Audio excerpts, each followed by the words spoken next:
عدم إرادتها للإسلام إلا أنها لا تؤذيه بل تعطيهم حقوقهم وكذا، فأنت في زي الغرب دلوقتي في كثير من مواقفه.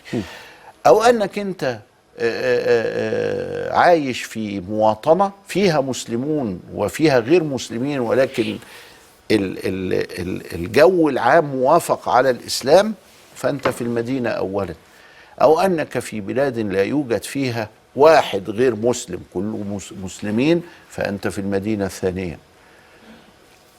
ماذا علي إذا أنا كنت في الحبشة؟ علي أني أنتمي لهذا الوطن، ولذلك عرضوا على النجاشي أن يحاربوا في جيش. ماذا علي لما أكون في المدينة؟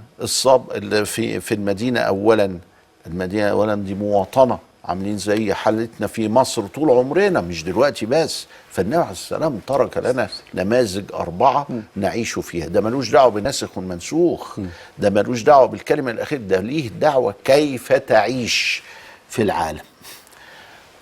وأنا أعتقد إن إحنا تكلمنا عن النماذج ال4 دي في حلقة سابقة بعيدة ولا لا؟ طب دي كانت إشارة بعيدة أساسا من حضرتك من فترة، يعني من شهور، لكن أصلا حضرتك لو نذكر أنفسنا ونذكر المشاهدين أيضا بها إن شاء الله في حلقات قادمة إن شاء الله نفرد لها مجموعة من الحلقات.